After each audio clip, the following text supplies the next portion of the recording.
Hermanos, espero que todos estén bien esta mañana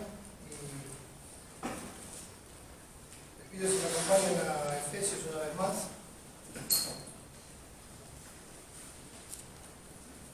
Hace unos años atrás empezamos a ver distintas características fundamentales del Evangelio, características esenciales del Evangelio de Cristo, y bueno, fuimos viendo distintas cosas, como que el Evangelio de Cristo es el Evangelio del amor. También después vimos que el Evangelio de Cristo es el Evangelio del arrepentimiento, y así fuimos viendo varias características hasta que llegamos a Efesios, y en Efesios, cuando empezamos a verlo, y sigue siendo el propósito, ver que el Evangelio de Cristo es el Evangelio de la gloria de Dios. Y eso es lo que hemos ido avanzando en este libro, de poder comprender la obra que el Señor ha hecho, el Padre, el Hijo y el Espíritu Santo, la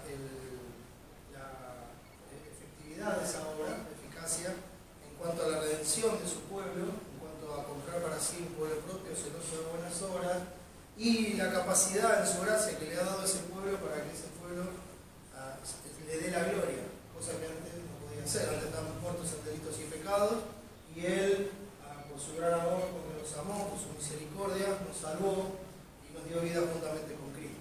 Entonces, eso nos llevaba al capítulo 3, versículo 21, que es nuestro texto clave, que dice: a Él sea gloria en la Iglesia, en Cristo Jesús, por todas las edades, por los siglos de los siglos.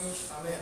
Como propósito principal del libro, mostramos que toda la obra de Dios es para su gloria y que la Iglesia es parte fundamental, porque es la plenitud de aquel que todo lo llena en todo. O sea, Cristo es la cabeza, la Iglesia es su cuerpo, y es aquella que muestra lo que es la gloria de Cristo. Cristo no está hoy en medio nuestro, físicamente hablando, como si vivió en su tiempo en la tierra. Hoy Él está sentado en el trono reinando, y nosotros, su cuerpo, somos los encargados de exponer y manifestar su gloria. Y somos su plenitud, la plenitud de aquel que todo lo llena en todo. Por eso también el mismo libro de Efesios nos enseña que la gracia de Cristo ha sido derramada en cada uno de nosotros en particular, según Dios quiso dar a cada uno. Entonces, según lo que Dios le quiso dar a cada uno, de esa forma, en la unidad de la Iglesia, y eso es muy importante. Cuando Cristo oraba al Padre en Juan 17, Él decía que por eso el mundo iba a saber que Él había amado al Hijo y que Él nos había amado a nosotros, cuando el mundo viera la unidad de la Iglesia. ¿Por qué? Porque en la unidad de la Iglesia, la porción de gracia de Cristo que Él le ha dado a cada uno de nosotros, eso se ve unido y manifiesta la gloria del Señor Jesucristo. Ese es el punto. Por eso es tan puntual la enseñanza, está puntual el llamado. No es algo general, siempre es puntual, porque siempre es el examen para la propia vida de cada uno, para que cada uno haga morir el pecado y pueda vivir como Dios quiere que vivamos, comprobando lo que es agradable al Señor, y de esa forma manifestar su gracia en nuestra vida y darle la gloria. Y unidos, que se vea a Cristo. Ese es el punto. Por eso dice: a Él sea gloria en la Iglesia, en Cristo Jesús. Solamente en Cristo, mis hermanos. Y así es por todas las edades, por los siglos de los siglos. Amén. Y hemos ido avanzando hasta llegar al capítulo 5, y ahí hemos hablado acerca del cambio de vida y la exhortación que se hace a ya no vivir como los otros gentiles, que andan en la vanidad de su mente, teniendo el entendimiento entenebrecido, ajenos de la vida de Dios por la dureza que en ellos hay, los cuales, después que perdieron toda sensibilidad, se entregaron a la lascivia para cometer con avidez toda clase de impureza. Pero nosotros no hemos aprendido así a Cristo. Entonces, a eso apunta, un cambio de vida, nos exhorta a vivir de esa forma diferente, e insisto, ¿por qué esa exhortación? Porque el propósito de la vida en Cristo es manifestar su gloria. Entonces la exhortación es constante en la Escritura, mis hermanos. El examen de nuestro corazón, de nuestras vidas, es constante en la Escritura, porque el propósito de nuestra salvación es la gloria de Dios, hermanos. Entonces, cuando a nosotros nos queda un tiempo en la carne, como dice Pedro, para que vivamos el tiempo que resta en la carne, no conforme a nuestra concupiscencia, como antes de conocer al Señor, sino conforme a la voluntad de Dios. Entonces es necesario que nosotros vayamos sabiendo discernir en cada pequeña cosa para que esto se cumpla y nosotros por medio de esas acciones de gracia, como vimos también en el capítulo 5, le estemos dando la gloria a Dios en gratitud por el gran amor con que nos amó, ¿no? Porque su amor nos constriñe pensando esto, que si uno murió por todos, luego todos murieron para que los que viven ya no vivan para sí, sino para aquel que vivió, murió y resucitó por ellos. Entonces esto es fundamental en el pensamiento para interpretar el pasaje y para comprender a qué nos está llamando Dios. Para no ver esto, mis hermanos, como una carga, sino como un deleite de que nuestro Padre que está en los cielos nos sigue hablando hoy, nos sigue cuidando, sigue trabajando en nuestras vidas, sigue limpiándonos, sigue formando a Cristo. De eso se trata. De eso se trata el pasaje. No es un reto ni un latigazo, son palabras de amor, mis hermanos. Son palabras de amor de nuestro Padre, que mostró su amor por medio de la muerte de su Hijo para salvarnos, y hoy sigue mostrando su amor por medio de la palabra, para cuidarnos, para mantenernos en el camino, para cuidarnos de todo mal, para cuidarnos del pecado, para cuidarnos de todas aquellas cosas por las cuales Cristo dio su vida para librarnos. Y es ahí donde tenemos que enfocarnos, mis hermanos, en la esperanza que Él nos ha dado, esa esperanza en la que va a promover la santidad. La bendición que Dios nos ha dado conlleva responsabilidad. Hoy tenemos un cristianismo muy liviano. A todos les gustan las bendiciones de la iglesia, las bendiciones del cristianismo, les gusta disfrutar de esas bendiciones, de todas las cosas buenas, pero no quieren ninguna responsabilidad. Y no es así en el cristianismo bíblico. En el cristianismo bíblico, todas esas bendiciones conllevan una responsabilidad que se lleva a cabo por gratitud, por amor al Señor. O sea, no es una carga. Este es el amor a Dios, que guardé su mandamiento, y sus mandamientos no son gravosos. O sea, no resulta una carga, no resulta pesado. Porque Cristo lleva el yugo con nosotros, y su yugo es fácil y ligera su carga, porque Él está con nosotros. Entonces nunca esto puede ser una carga para nuestras almas. Tiene que ser un deleite, tiene que ser algo que uno lo mira, aprende y dice, wow, así que de esta forma puedo mostrar mi gratitud a aquel que me amó, murió y resucitó por mí, a aquel que me salvó eternamente y aquel que me dio esperanza de verle cara a cara. Y por esa esperanza digo, bueno, me santifico cada día. El que tiene esta esperanza se purifica a sí mismo, así como Él es puro. Entonces la vida cristiana se vuelve un deleite, no una carga. No algo pesado, no algo impracticable, no algo que uno dice, bueno, voy a hacer esto porque lo tengo que hacer. La Biblia no trata de eso. No trata de eso, mis hermanos. Eso es religión, son cargas humanas. Servir a Dios, amar a Dios, tiene que ser un deleite. Y Dios nos ha dado a la iglesia para llevar esto a cabo. Ayer tuvimos una linda reunión con las hermanas, con todos en realidad, con todos los que pudieron estar. Y hablábamos exactamente de eso, de que no tiene que ser una carga, tiene que ser un deleite. Tenemos que disfrutarlo, poder servir al Señor. Y compartía que todos los unos a otros que están en la Escritura, cuando Dios, son más de 40, algunos se repiten, pero cuando Dios nos manda tal cosa unos a otros, amarnos, exhortarnos, sostenernos, etcétera, etcétera, etcétera, todos esos que Dios manda, son en la iglesia, son en el contexto de la iglesia, es en la relación con los hermanos. Es ahí donde cumplimos la voluntad del Señor. ¿Recuerdan lo que es conocido como la Gran Comisión? Dice que tenemos que ir por todo el mundo, hacer discípulos, bautizarlos y enseñarles que guarden todas las cosas que Él nos ha mandado. Y de eso se trata, enseñar, de que Él nos ha mandado a amarnos unos a otros, a exhortarnos, a enseñarnos, a sostenernos, a animarnos, y así, una y otra vez. ¿Y dónde es eso? Siempre que se menciona, hermano, ustedes lo van a encontrar, es en el contexto de la iglesia local. Siempre. Por eso Él sea gloria en la iglesia. Y por eso la iglesia, mis hermanos, es una bendición que Dios nos ha dado para edificar nuestras almas y para hacernos más y más como Cristo. La diferencia entre la iglesia y el mundo, mis hermanos, debe poner de manifiesto la vida de Dios y la muerte espiritual. Recuerden eso, ¿no? Cuando dice que tenemos que reprender las obras, no significa andar señalando con el dedo, sino que nuestra vida tiene que dar la luz del Evangelio, y eso tiene que poner de manifiesto la muerte espiritual, la falta de relación con Dios. Debe haber diferencia mundo para que haya un testimonio. Vamos a los textos que empezamos a ver el otro domingo, no el pasado, que no pude estar. Capítulo 5, versículos 15 al 17, dice así: mirad pues con diligencia cómo andéis, no como necios, sino como sabios, aprovechando bien el tiempo, porque los días son malos. Por tanto, no seáis insensatos, sino entendidos de cuál sea la voluntad del Señor. Vamos a orar, vamos a ver una vez más que los integrantes de la iglesia son sabios, y vamos a pedirle a Dios que nos dé la sabiduría para darle la gloria y no pisotear la sangre de Cristo. Oremos. Nuestro Padre, te damos gracias por este tiempo que nos permites compartir. Gracias, Señor, por la obra de Cristo.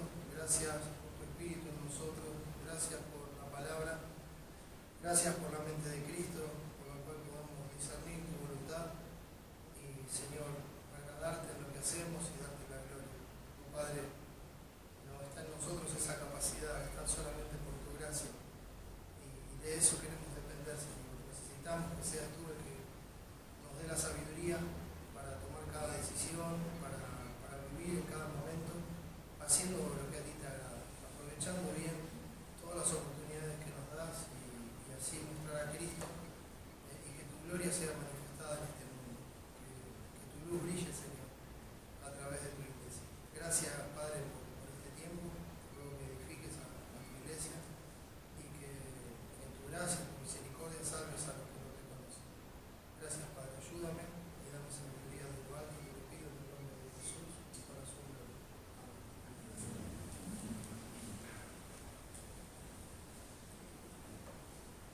Vimos en nuestro texto: mirad pues con diligencia como andéis, no como necios, sino como sabios. O sea, Dios quiere, y si uno piensa, bueno, ¿cuál es la voluntad de Dios? La voluntad de Dios es que nosotros nos conduzcamos en este mundo como sabios, no como necios. Nuestro andar en esta vida, mis hermanos, muestra quiénes somos nosotros en realidad, muestra quién es nuestro Señor. Me gusta como el profeta habla en nombre de Dios y le dice al pueblo: si yo soy padre, ¿dónde está mi honra? Si soy Señor, ¿dónde está mi temor? O como cuando Cristo le dice a los discípulos: ¿por qué me llamáis Señor, Señor y no hacéis lo que yo digo? O sea, si uno le dice Padre a Dios, entonces debe honrarlo, porque es lo que Dios nos enseña: honra a tu padre y a tu madre. Y esa enseñanza, mis hermanos, tiene que ver estrictamente con la relación que el hombre tiene con Dios como Padre, como Creador. Y Dios la enseña, la manifiesta a través de la familia. Es por eso que Él ha instituido la familia. En el matrimonio, y ya lo vamos a ver acá en el capítulo 5, y ayer también vimos un poco con las hermanas, pero el matrimonio fue diseñado por Dios para manifestar la relación entre Dios y su iglesia. La relación entre el hombre y la mujer manifiesta la relación entre Cristo y su esposa, o sea, la iglesia. Está para eso está diseñado, con ese propósito. Y así nos lo enseñan las Escrituras, y un poco más adelante vamos a hablar de eso con más profundidad. Por eso, mis hermanos, las acciones en nuestras vidas son muy importantes, que sean acciones con sabiduría de lo alto, porque, hermanos, las acciones muchas veces hablan mucho más fuerte que nuestras palabras. A veces somos buenos para hablar conceptualmente de algunas doctrinas o de algunas cosas, pero si no las vivimos, si no las ponemos por obra, va a pasar lo mismo que decimos siempre: la única doctrina que conocemos es la que vivimos. Si nosotros decimos que Dios es soberano y después andamos todo el día angustiados, ansiosos, afligidos, porque no sabemos qué va a pasar, en la situación que sea, no estoy hablando no solamente, no sé, de la economía, de la política, no, a veces uno está así de ansioso porque no sabe qué va a pasar mientras sus chicos fueron a comprar el pan, por ejemplo. Entonces hay una ansiedad y uno dice: bueno, Dios es soberano y yo estoy descansando en que todo está en las manos de Dios, en que su voluntad domina y gobierna sobre todas las cosas, pero mis acciones lo niegan en la forma en que yo me comporto. ¿Me explico, hermanos? Lo niegan. Niego lo que digo con mis labios, lo niego con mis acciones. Yo digo que amo a Dios, pero después no le obedezco. Entonces quedaron en palabras nada más, porque Dios me manda a hacer esto, esto y esto, y yo le digo, es mi Padre, yo amo a Dios, es mi Señor, pero luego no le obedezco. Entonces son nada más que palabras. No hay obediencia. Si me amáis, guardad mis mandamientos.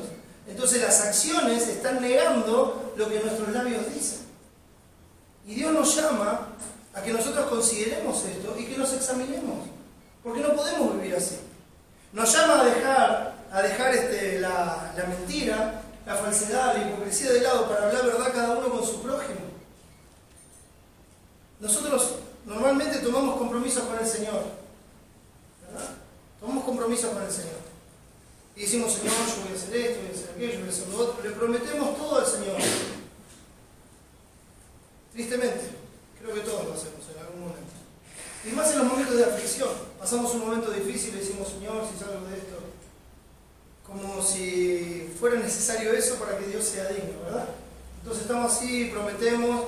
Y después cuando se nos concede eso, parece que tenemos un nuevo ímpetu, un nuevo vigor, y lo empezamos a hacer, y después cualquier cosa que aparece, ese compromiso con el Señor queda de lado. No hay ningún problema. Si hay otra cosa para hacer, no hay ningún problema. El compromiso con el Señor queda de lado. Total, el Señor entiende. Y como digo siempre, claro que entiende. Entiende la dualidad que hay en el corazón. Lo entiende porque somos pecadores. Pero eso no quiere decir que no nos va a llamar al arrepentimiento y no va a decir, hey, cuando Dios hace promesa, no tardes en cumplirla, dice la palabra. Porque Dios no se complace en los insensatos. Dios se agrada de los que prometen y cumplen. Entonces uno no puede enseguida, por cualquier cosa que pasa, dejar al Señor de lado. Estoy usando esto como ejemplo y como explicación de la forma en que andamos y cómo eso muestra realmente lo que nosotros creemos. No son nada más que las palabras. Podemos decir muchas cosas con las palabras, pero las acciones terminan matando las palabras. O cuando las acciones acompañan las palabras, entonces eso se vuelve un testimonio que da luz y que trae la gloria de Cristo en medio de las tinieblas. El hecho de mantener la conducta alineada con el Padre, a pesar de todas las cosas que pasan. A pesar de todas las cosas que pasan, a pesar de los distintos momentos que uno puede vivir, difíciles, angustia, oposición, lo que fuere, justicia, lo que sea, mantener la conducta para con el Señor. Porque si estamos acá, vivos, en pie, es para darle la gloria a Él. Y si lo conocemos es por su gracia, es por la obra de Cristo. Y es por esa misma gracia, es por esa misma obra de Cristo que nosotros hoy podemos ser distintos a lo que éramos antes. Y así, hermanos, es como debemos vivir.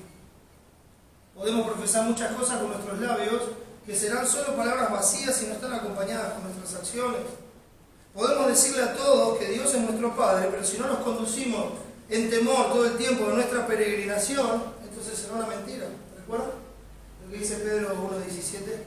Y si invocáis por Padre aquel que sin acepción de personas juzga todas las cosas, conducíos en temor todo el tiempo de vuestra peregrinación. Dice, conducíos en temor todo el tiempo de vuestra peregrinación. Que su conducta esté marcada por el temor a Dios todo el tiempo que le queda de vida en esta tierra, todo el tiempo de la peregrinación, porque estamos camino al cielo, nuestra ciudadanía celestial. Entonces yo digo, Él es mi Padre, pero mientras estoy acá, me ocupo de otras cosas. No es mi Padre. Y hermano, por favor, esto no significa ser irresponsable, que uno deje de trabajar, deje de estudiar, deje de cumplir. No, nada que ver. También lo mencionábamos ayer, hay un equilibrio en la vida cristiana. Hay un equilibrio. Adorar a Dios, amar a Dios y servir a Dios no es contrario a nuestras responsabilidades. Y si alguna responsabilidad lo separa de Dios y del crecimiento espiritual, eso no es la voluntad de Dios, porque la voluntad de Dios es perfecta. Es perfecta. La voluntad de Dios nunca contradice la voluntad de Dios. Siempre hay armonía. Si algo es la voluntad de Dios, no lo va a separar de Dios y de su crecimiento espiritual. Nunca. Nunca tome una decisión así, porque si está tomando una decisión, nada más que por un bienestar físico, un bienestar económico, que no es malo, pero si ese bienestar físico, ese bienestar económico, o el bienestar que sea, lo separa del bien de su alma, no es la voluntad de Dios. Porque el bien para el cual Dios nos salvó es formar a Cristo. Y eso viene por medio de crecer en la gracia y el conocimiento de Dios, y eso viene por los medios de gracia que Dios estableció y que Dios instituyó en la iglesia, mis hermanos.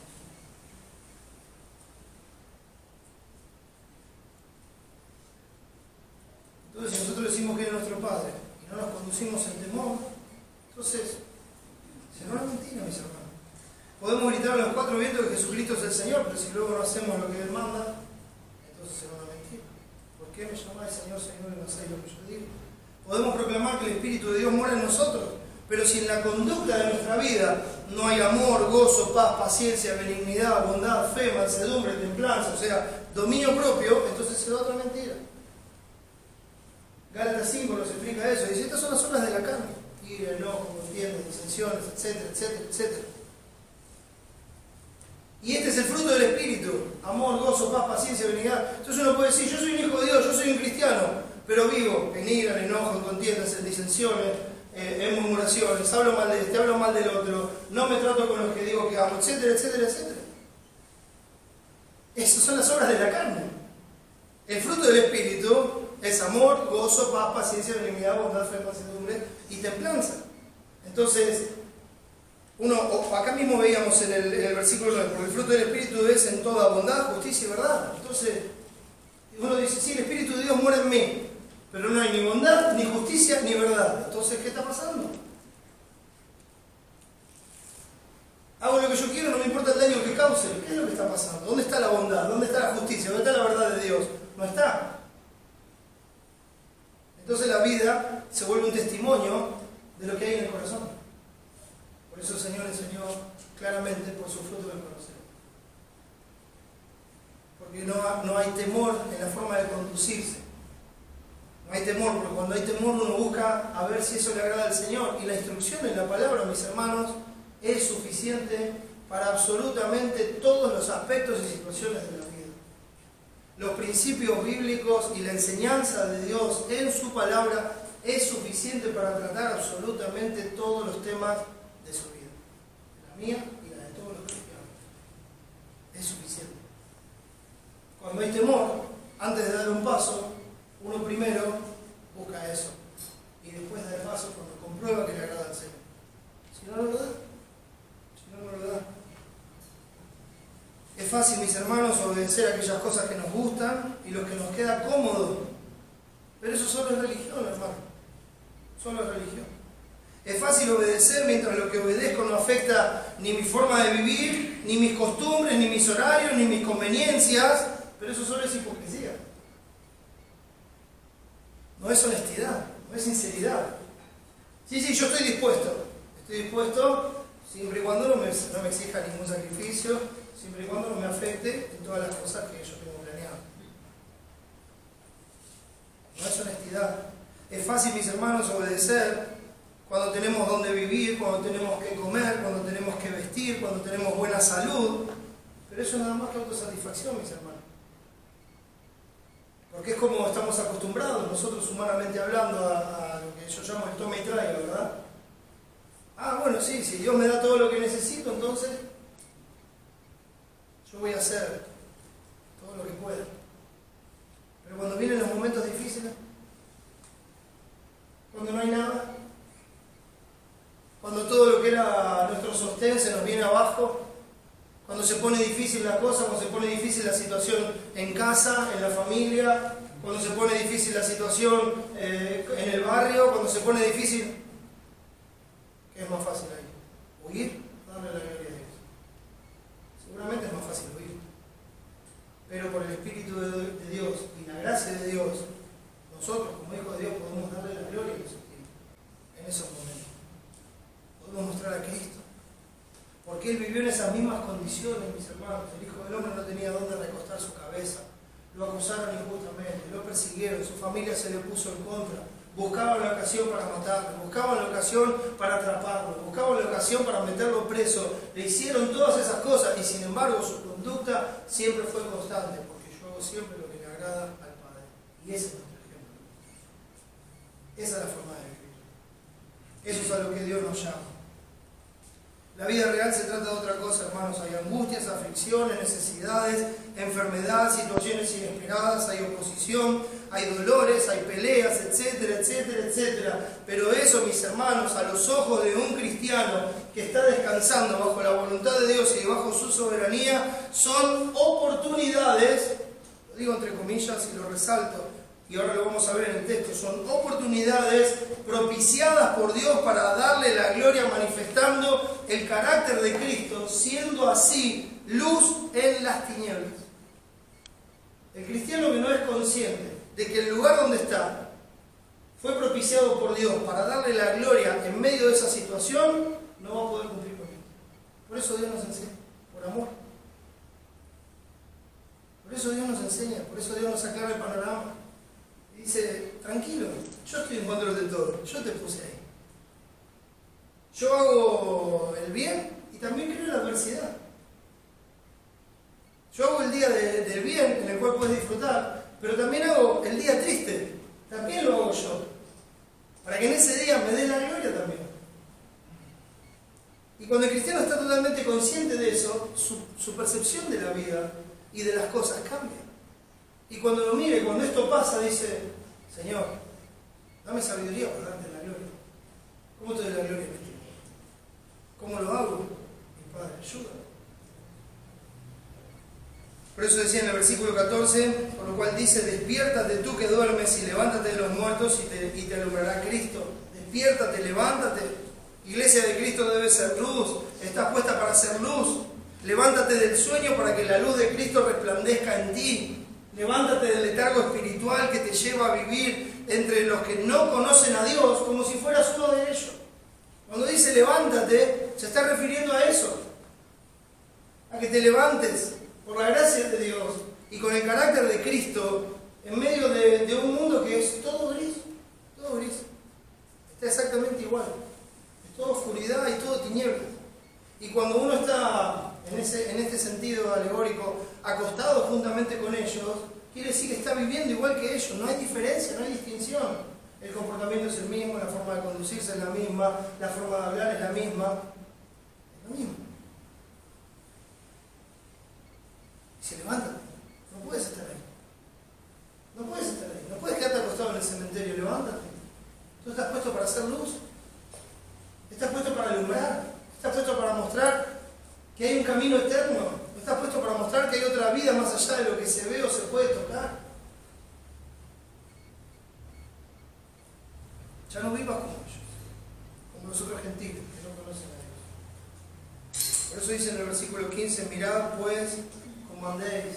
Mirad con mucha atención cómo andéis. Mirad pues con diligencia cómo andéis. Y eso vimos el otro domingo. Los hijos de luz, mis hermanos, comprueban a cada paso lo que es agradable al Señor. En cada situación verifican la buena voluntad de Dios, agradable y perfecta. Tienen en su corazón la morada abundante de la palabra de Cristo y cada movimiento, acción o decisión responden a una convicción. A una convicción. El cristiano no es una persona de buenas costumbres. ¿Pero qué tiene malas costumbres el cristiano? No, seguramente tenemos buenas costumbres y practicamos cosas sanas, pero no es por eso por lo que nos conducimos. El cristiano vive por convicción. Cuando hace algo no lo hace porque siempre se hizo así y esa es su única razón, sino que lo hace porque tiene la convicción que eso es un medio para darle la gloria a Dios. Tiene la convicción de que eso es la voluntad de Dios. Tiene la convicción de que eso es lo que le agrada a Dios y por eso lo hace. Por eso lo hace. Por ejemplo, nosotros podemos tener la costumbre de congregarnos. Podemos tener la costumbre de congregarnos. Pero no es por costumbre que tenemos que hacerlo. No es porque así es desde chiquito o así fue en mi familia, sino que lo tenemos que hacer por convicción. Porque es lo que a Dios le agrada, porque es lo que Dios manda, porque es la forma de darle la gloria, porque es la forma de ejercer y ministrar toda la gracia y los dones que Dios nos ha dado en Cristo cuando nos salvó. Entonces hay una diferencia entre hacer las cosas por costumbre y por convicción. El cristiano debe vivir por convicciones, comprobando lo que es agradable al Señor. Cuando ellos hablan, cuando los cristianos hablan con las palabras de Dios. Y cuando ministran conforme al poder que Dios da. Si alguno habla conforme a las palabras de Dios. Si alguno ministra ministre conforme al poder que Dios da, para que en todo sea Dios glorificado.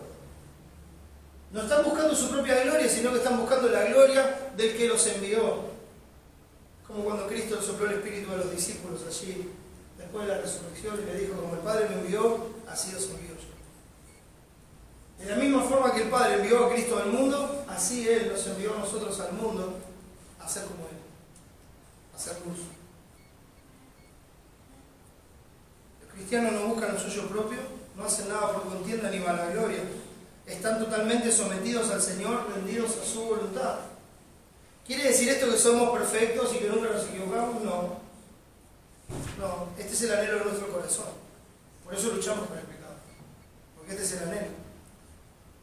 Y si alguno fuere sorprendido en alguna falta, o sea, si alguno en algún momento bajó la guardia, y permítame la expresión, se comió un cachetazo del pecado, entonces los demás, en el contexto de la iglesia, siempre, así es uno, deben considerarlo con mucha humildad y mansedumbre, pensando que el próximo puedo ser yo, y restaurar a la hermana. Ese es el punto. Por lo menos es lo que se intenta hacer. También esa puede ser una oportunidad en la que se manifieste lo que realmente es el otro, ¿verdad? Pero es lo que se intenta. ¿Y por qué lo hacemos? ¿Por costumbre? No, por convicción. Por convicción. Entonces luchamos, tratamos de no bajar la guardia. Y cuando bajamos la guardia, abogado tenemos para con el Padre a Jesucristo el justo. Él intercede por nosotros.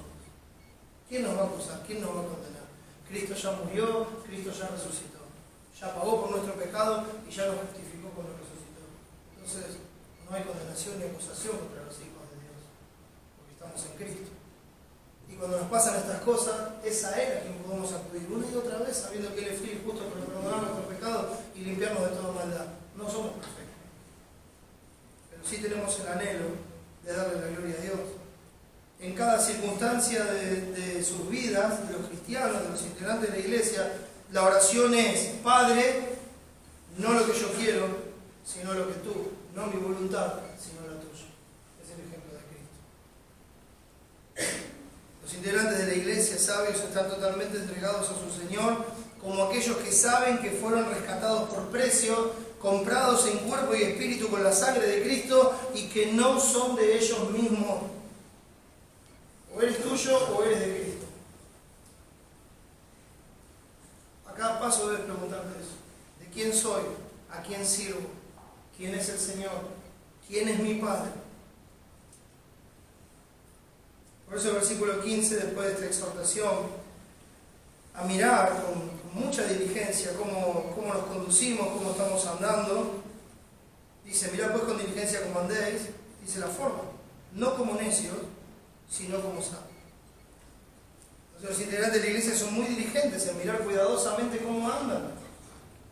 Están con esa circunspección todo el tiempo, están atentos, mirando en cada situación, en cada cosa. No van tras de sus gustos, sino que van tras sus convicciones, van tras la gloria de Dios. No como necios, sino como sabios. Y otra vez acá se marca el contraste, otra vez la diferencia bien marcada, como ya viene pasando en este capítulo y en el anterior, entre los que no conocen a Dios y los que conocen, entre las tinieblas y la luz, y otra vez entre los necios y los sabios. O sea, sigue hablando exactamente de lo mismo. Del que conoce a Dios y del que no conoce, del que está en tinieblas y del que está en luz. La palabra para necios es asofos. Y la destaco por algo en particular. ¿Sabe cuál es la palabra para sabios? Sofos. Necios, asofos. Sofos es sabiduría. Asofos sería sin sabiduría. O sea, una se desprende de la otra. Una se desprende de la otra. Ahora, ¿la sabiduría es un estado permanente? Bueno, para nosotros no, hermano. Nosotros podemos ser sabios en algunas áreas y podemos actuar como necios en otras, sin lugar a dudas. Porque pecamos. Y ese es el momento donde vamos a buscar al Padre, vamos a buscar su gracia, somos limpiados, somos perdonados. ¿Para qué? Para ahora ya no actuar como asofos, como necios, sino como sofos, como sabios. Una se desprende de la otra. Entonces el necio es sin sabiduría y el sofos es alguien que ejerce sabiduría. La sabiduría, mis hermanos, no es la acumulación de conocimientos, sino la capacidad de aplicarlos en las situaciones adecuadas. Esa es la sabiduría. No tiene que ver con la acumulación de conocimientos, no tiene que ver con tener una cabeza grandota así, sino con tener un corazón dispuesto a hacer lo que Dios manda en las distintas situaciones, con la doctrina ya aprendida. Entonces uno tiene el conocimiento y en la situación lo aplica. Eso es la sabiduría. Eso es la sabiduría, por lo menos como está expresado aquí. Ayer también hablábamos de la mujer sabia, hablábamos de la sabiduría, y que el principio de la sabiduría es el temor de Jehová. Esa es la forma de conducirse, en temor todo el tiempo de nuestra peregrinación. Entonces uno puede saber y recordar muchas cosas y no saber cómo usarlo. Puede conocer y recordar muchos textos, muchas cosas y no saber cómo usarlo. Como una vez estábamos trabajando con alguien y estaba tratando de levantar algo bien pesado. Bien pesado. Entonces estaba ahí, ¡uy, no puedo! Entonces en un momento es como que lo toma en serio, ¿no? Se acomoda así, apoya bien las piernas, se agacha para agarrar eso y cuando lo agarra dice, todo lo puedo en Cristo que me fortalece. Y yo hice, no. Y se empezó a reír. Eso es usar mal la palabra. Eso no saber interpretar las escrituras. Entonces uno puede tener muchos conceptos, no ser sabio. Y no ser sabio. No saber cómo aplicarlo en el momento adecuado. Hay que tener mucho cuidado, hermano. Andar con ese temor y buscar al Señor. Porque el Señor dijo, si alguno tiene falta de sabiduría, pídala a Dios, el cual da a todos abundantemente y sin reproche y le será dada. Miren, Dios es generoso, hermano. No es que no tenemos dónde acudir, no es que no tenemos a quién pedir. Podemos buscar al Señor todas las veces que querramos, tenemos libre acceso por medio de la obra de Cristo. Y Él, que es la sabiduría misma, Cristo, que es la sabiduría encarnada, nos va a dar a todos los que buscamos su sabiduría abundantemente y sin reproche, sin reproche. No es que va a venir y me va a decir, ah, sí, yo te di sabiduría, no, sí, yo te la... No, hermano, nos va a dar abundantemente y sin reproche, como un padre generoso que busca lo mejor para sus hijos. Se goza en que el hijo venga y le diga, padre, ¿qué hago en esta situación? Mi hijo querido, tomá, acá tenés mi sabiduría. Y ahí es cuando las cosas empiezan a aclarar. Ahí es cuando las cosas empiezan a aclarar. No es nada más que conocimiento, hermanos, el conocimiento envanece, pero es el amor el que edifica. El conocimiento envanece, pero es el amor el que edifica, dice 1 Corintios 8. El amor, mis hermanos, el amor es una acción resultante de aplicar el conocimiento que tenemos de Dios. Por eso edifica. Parece que el amor no es, el amor bíblico, cristiano, no son sentimientos nada más. A veces acompañan los sentimientos, a veces no. El amor es una acción. El amor se demuestra por medio de acciones desinteresadas para el beneficio del otro. Eso es amor. No simplemente palabras. Como varios me han dicho, sí, te amo, pero no te quiero ver más. Es un poco contradictorio. Sí, los amamos con todo nuestro corazón, pero no los queremos ver más.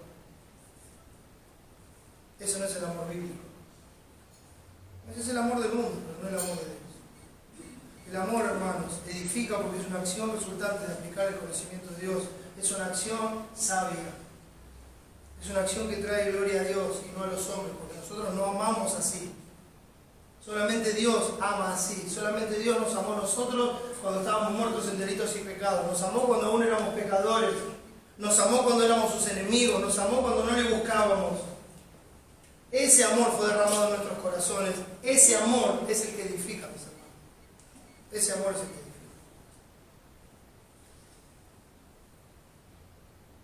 Nuestro texto, mis hermanos, nos da opciones de conducta, como necios o como sabios.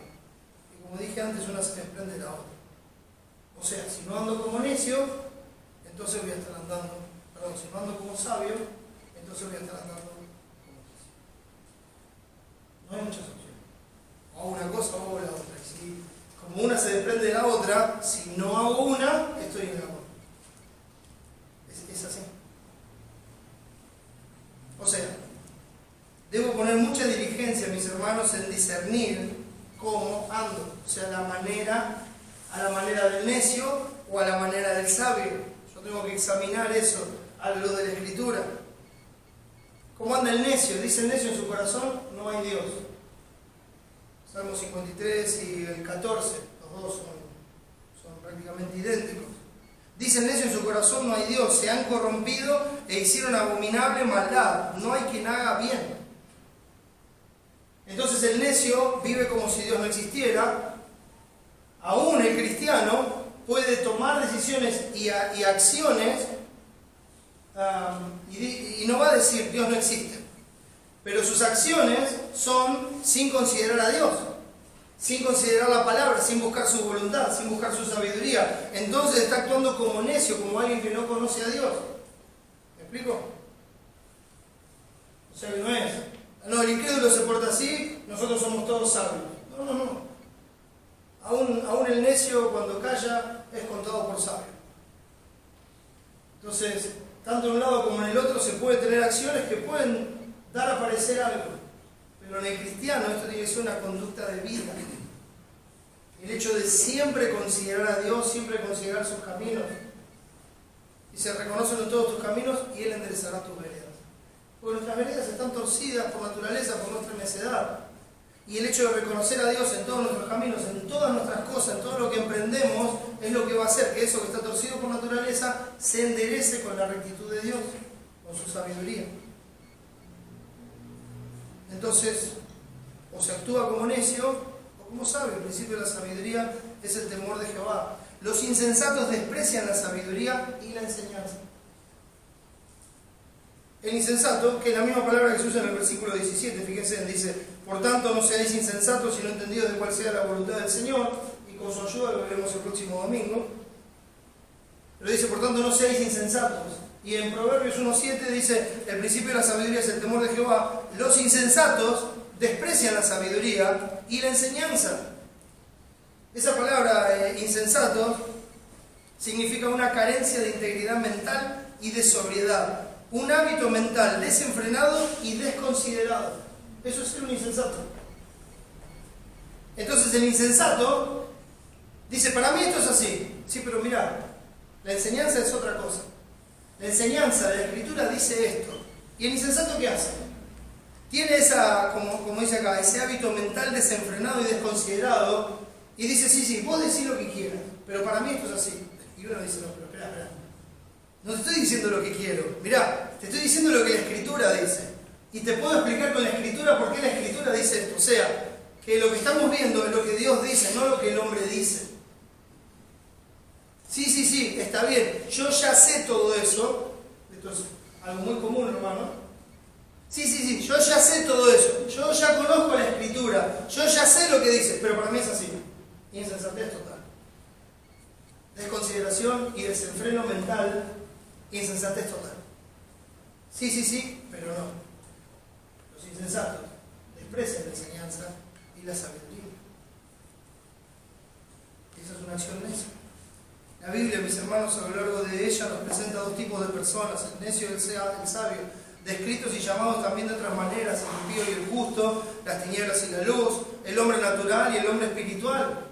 El hombre natural, según 1 Corintios 2.14, aquel que dice: pero el hombre natural no entiende las cosas que son del espíritu, pues para él son locura y no las puede entender porque se han de discernir espiritualmente. Y el versículo siguiente dice: en cambio, el espiritual juzga todas las cosas y él no es juzgado de nadie. Ese juzga significa examina todas las cosas. Examina todas las cosas, discierne todas las cosas. El espiritual. Entonces, hace ese contraste. Y cuando habla del hombre natural, la palabra que se usa para natural es el griego psúquicos. Es aquel que va tras de sus instintos. El hombre natural, como no tiene razón, si comprendemos que la razón viene cuando el Espíritu Santo mora en nosotros, cuando el Señor nos regenera y nos hace una nueva criatura, Cuando viene esa razón y el espíritu, entonces podemos discernir espiritualmente. Pero el hombre natural no tiene esa razón. Entonces, ¿cómo se conduce? Por sus instintos. Se conduce solo por lo material. Es aquel que es guiado por sus impulsos, por sus deseos, por sus sentimientos, por sus emociones, por su entusiasmo, por su impaciencia. Todas estas cosas lo mueven a actuar, a reaccionar. No es racional porque todos sus razonamientos están gobernados por estas cosas. O sea, su propio razonamiento está gobernado por sus impulsos, por sus deseos, por sus emociones, por sus sentimientos, por su entusiasmo, por su impaciencia. Entonces, al estar gobernados por eso, así es como vive, así es como actúa, así es como reacciona. Eso es una forma de actuar necia. Bien lo describe Asaf, esta condición, en el Salmo 73, 22, y aún en un hijo de Dios. Aún en un hijo de Dios. En el Salmo 73, versículo 22, Asaf dice: tan torpe era yo que no entendía, era como una bestia delante de ti. Yo era como una bestia delante tuyo, Señor. Mire, Asaf está reconociendo su pecado, se está arrepintiendo y está volviendo al Señor. Y le dice: Señor, yo era tan torpe que no entendía lo que estaba pasando. Era como una bestia delante de ti. O sea, me estaba conduciendo delante tuyo como un animal. ¿Y cómo se conduce un animal? El animal va tras sus necesidades, tras sus emociones, tras lo que viene en gana de sus impulsos. Y Asaf le dice: yo me estaba conduciendo así, como una bestia delante tuyo. Hermano, tenemos que tener mucho temor de esto. Mucho temor de esto. Para no incurrir en esto mismo. Miren, las cosas que antes se escribieron para nuestra enseñanza, para que no codiciemos cosas malas como ellos codiciaron. Y dentro de esa enseñanza, dentro de lo que estamos hablando, está Asaf en el Salmo 73. Pero al mismo tiempo, como dice Romanos 15, las cosas que antes se escribieron para que por la paciencia y la consolación de las Escrituras tengamos esperanza. Y si uno termina viendo el Salmo 73, ve que Asaf estaba en esa condición, que se sentía como una bestia delante del Señor, pero después dice: ¿a quién tengo en los cielos sino a ti? Y fuera de ti nada deseo en la tierra. ¿Ve la restauración? ¿Ve el hecho de volver al Señor? ¿Ve el hecho de gozarse en el Señor? El cambio de la necedad a la sabiduría en las acciones, porque Asaf ya era un hijo de Dios. ¿Ve el cambio? Y el gozo en el Señor, siempre, hermano. Siempre. Y lo peor de esta condición, mis hermanos, es que el que está así piensa que hace todo inteligente y lógicamente. La persona que está así dice: no, yo evalúo todo, esto está todo lógico, esto está, es inteligente, mi razonamiento me dice todo, y no se puede. No se puede. Es como una barrera, no se puede. Porque está totalmente encerrado, que para él es así. No se puede hablar. Son barreras que solamente el Señor derriba, mis hermanos. Son argumentos que solamente el Señor tiene el poder de derribar, no son armas carnales, son espirituales para llevar todo pensamiento cautivo a la obediencia a Cristo. Es solamente Él el que puede derribar todos esos argumentos. Y lo que pone esto en evidencia es la falta de comprobación en la palabra de Dios. ¿Por qué? Porque cuando una persona actúa así, dice: no, mira, esto es así, así, así. Pero a continuación de eso, lo justifica con la palabra de Dios, lo justifica con la enseñanza de Dios, con el carácter de Dios y con la voluntad de Dios. Entonces, uno dice: bueno, gracias a Dios, gloria a Dios. Pero no, dice: esto es así porque para mí es así y punto. Se cerró ahí, se terminó ahí. Y eso es lo que evidencia su situación. No pueden justificar su decisión y su accionar con las Escrituras, y cuando tratan vagamente de hacerlo, las tergiversan. Terminan tergiversando el texto para que el texto diga lo que quiere. Alguien decía: un texto fuera de contexto, conocen, ¿no? Ese dicho, el viejo, es un pretexto. Pretexto para decir lo que yo quiero en lugar de lo que el texto dice. Y alguien me dijo una vez: no, mira, un texto fuera de contexto es una herejía, no es un pretexto. Y todo lo que venga atrás va a venir mal. Porque no es: porque este texto dice tal cosa y para mí es bueno usarlo para esto. Sí, pero si el Señor no lo usó así, si los apóstoles no lo usaron así, si no está así en la interpretación de la Escritura, entonces el texto no es para eso, aunque a mí me parezca muy bonito. No es para eso.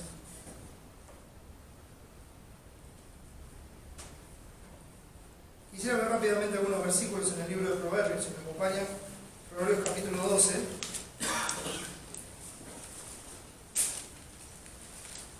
Proverbios capítulo 12, el versículo 15,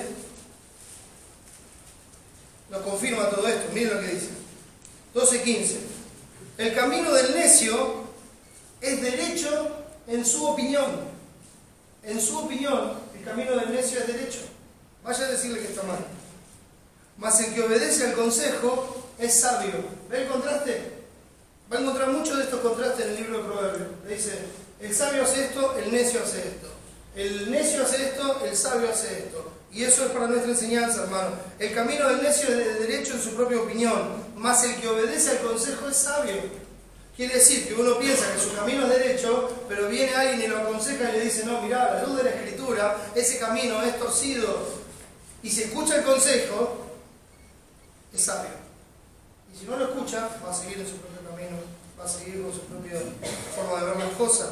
Versículo 16, ¿qué es lo que pasa? Porque uno viene, habla, trae el consejo, el necio lo rechaza, y dice el 16, el necio al punto da a conocer su ira, mas el que no hace caso de la injuria es prudente, o sabio. Porque también es otra palabra para hablar de los sabios, el prudente. Es otro contraste. Entonces fíjense, ¿cómo reacciona? El necio al punto da a conocer su ira, se enoja cuando le dicen que las cosas no son como él quiere. Se enoja, reacciona mal, toma malas decisiones, cambia su carácter, cambia su forma de conducirse, su forma de tratar a los demás, da a conocer su ira, levanta la voz, grita. Eso es lo que pasa. Da a conocer su ira. Mas el que no hace caso de la injuria es prudente. El sabio que vino a dar el consejo, cuando ve eso, es todo lo contrario. El que no hace caso de la injuria es prudente. Cuando vuelvo voy a seguir estando mal. Ese es el punto. O sea, por ahí la conversación se terminó ahí. Pero cuando vengas a conversar de vuelta, voy a volver a estar acá y te voy a seguir atendiendo con la misma disposición. No hay ningún problema. Todos nos equivocamos en algún momento. Ahí se puede conversar. Capítulo 13, versículo 16. Dice así, todo hombre prudente procede con sabiduría, mas el necio manifestará necedad. El hombre prudente procede con sabiduría, o sea que se va a ver a Dios en sus acciones, mas el necio manifestará necedad. En sus acciones se va a ver su falta de Dios. Capítulo 14, 33. Dice así, en el corazón del prudente reposa la sabiduría, pero no es conocida en medio de los necios. ¿Se da cuenta cómo está ligada la prudencia con la sabiduría? La prudencia en las acciones, la prudencia en el hecho de tomar el tiempo para buscar la sabiduría. Entonces el prudente se conduce de esa forma, pero el necio no. En el corazón del prudente reposa la sabiduría, pero no es conocida en medio de los necios. No es conocida ni la prudencia ni la sabiduría. 14:33, ahora el 24:9. Ese texto nos mostraba lo que vimos de Asofo, ¿no? 24:9. El pensamiento del necio es pecado y abominación a los hombres el escarnecedor, otro sinónimo del necio.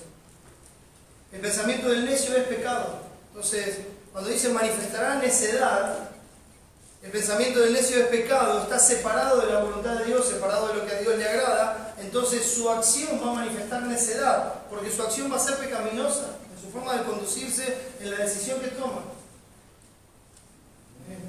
Es muy consecuente, hermano. 26:11.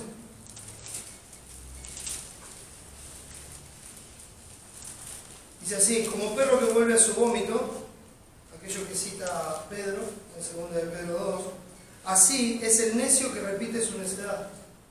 Entonces, para ver esa ilustración que hace, el perro vuelve a su vómito como algo asqueroso, y aquel que vuelve a conducirse de la misma manera, sabiendo que está mal, y aquel que persiste en esa conducta, es como el perro volviendo a su vómito. su pecado, vuelve a aquello de lo que el Señor lo rescató. Capítulo 28, versículo 26. Dice así: el que confía en su propio corazón es necio, mas el que camina en sabiduría será librado. Y la pregunta acá es: ¿de qué será librado? De su propio corazón. Será librado de su propio corazón. Porque el corazón es engañoso y perverso más que todas las cosas. ¿Quién lo conocerá?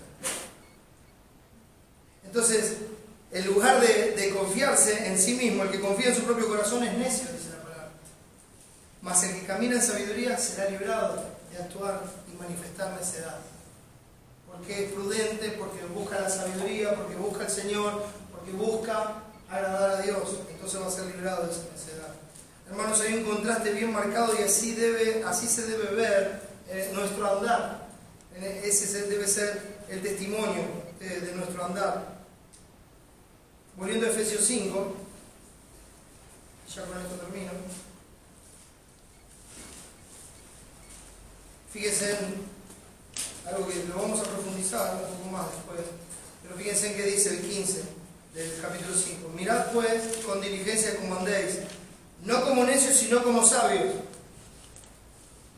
¿Y cómo andan los sabios? El versículo 16 dice: aprovechando bien el tiempo, porque los días son malos. Aprovechan bien el tiempo porque los días son malos. Entonces, quiero marcar un par de cositas acá nada más. Por tanto, no seáis insensatos sino entendidos de cuál sea la voluntad del Señor. Andan como sabios. ¿Qué hacen los sabios? Aprovechan bien el tiempo.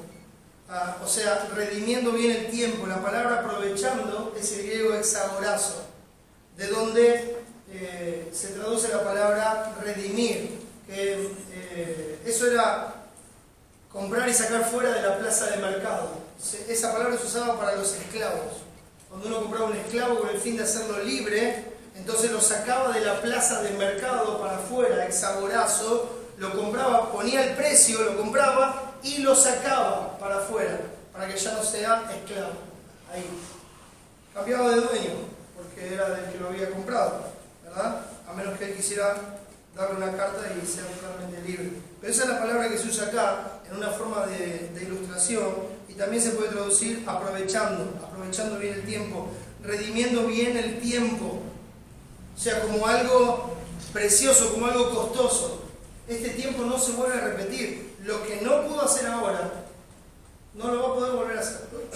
Porque esto ya pasó. Tal vez en otra oportunidad pueda hacer lo mismo, pero lo que pasó ahora ya no va a poder volver a ese tiempo. Y es interesante, la palabra que se usa para tiempo acá es kairos. Hay dos palabras que se usan para tiempo, una es kairos y la otra cronos. Ahora, kairos habla de un tiempo definido, un tiempo específico. ¿Sí? Habla de una oportunidad. Por eso le dije antes que debemos aprovechar cada oportunidad. ¿Dónde se traduce oportunidad? Recuerden en Efesios 5, unas hojitas más atrás, en Gálatas 6.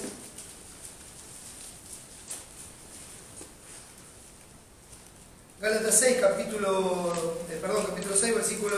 Vamos a leer el 9 también, dice así: no nos cansemos pues de hacer bien, porque en su tiempo segaremos y no desmayamos. Así que, según tengamos oportunidad, kairos, hagamos bien a todos y mayormente a los de la familia de la fe.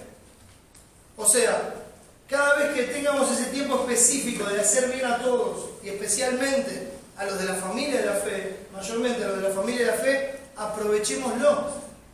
Y la misma palabra se usa acá para hablar. Entonces, ¿cómo se conducen los sabios? Redimiendo bien el tiempo. Comprando el tiempo. Valorando el tiempo. Valorando la oportunidad que Dios le da de darle la gloria. De conducirse sabiamente, de ser luz en este mundo. La oportunidad que Dios le da de comprobar lo que es agradable al Señor y de manifestar el carácter de Cristo. A eso se refiere. Aprovechando bien el tiempo. Así andan los sabios. Con prudencia, buscando al Señor y buscando su sabiduría, para así hacer su voluntad. Dice, aprovechando bien el tiempo, porque los días son malos. Y veremos eso próximamente. Se trata de aprovechar al máximo cada oportunidad, comprobando lo que es agradable al Señor y ser luz en medio de las tinieblas con el carácter de Cristo y el brillo del Evangelio de nuestro Señor. Por eso, mis hermanos, los integrantes de la iglesia son sabios, son sabios. Ellos redimen bien el tiempo, aprovechan cada oportunidad, porque son conscientes de que el Dios soberano, aquel que está llevando adelante su voluntad en toda la creación, dispuso las cosas de tal manera para que nosotros estemos en esa situación específica, ubíquelo donde quiera en cualquier momento de su vida, pero Dios nos condujo en su soberana gracia y en su soberana voluntad a esa situación específica para que nosotros la veamos como una oportunidad de darle la gloria, que aprovechemos bien esa oportunidad, comprobemos lo que es agradable al Señor, nos conduzcamos sabiamente y así, haciendo la voluntad del Señor, seamos luz en medio de las tinieblas y le demos la gloria a Dios. Amén. Seamos sabios, hermanos, para la gloria de nuestro buen Padre y Señor. Eso es lo que Cristo logró en la cruz del Calvario. Eso es lo que se compró con la sangre de Jesús al morir en esa cruz. Esa es la manifestación de la gracia de Dios. La muerte, sepultura y resurrección de Cristo para darle vida a todos los que creen en Él. Una nueva vida, para que pasemos de la necedad a la sabiduría, para que pasemos de estar muertos eternamente a darle la gloria al único que es digno de toda honra, gloria y alabanza. Si estás en Cristo, aprovecha bien el tiempo, porque hoy, una vez más, está llamado y dice: de que a mí viene, yo no lo echo fuera. Ven a Cristo y Él te salvará eternamente, porque así lo promete. Vamos a orar. Amado Señor, gracias por este tiempo, gracias por tu palabra y por la oportunidad de compartirlo. Gracias por poder estar con mis hermanos y te ruego que nos des la sabiduría para darle la gloria a todo, que podamos aprovechar bien el tiempo que nos das, en cada momento de nuestra vida, cuando estamos congregados, cuando estamos en nuestra vida diaria, en todas las cosas que hacemos, que podamos ver cada circunstancia, cada situación como una oportunidad para darle la gloria. Ayúdanos, Señor, danos la sabiduría.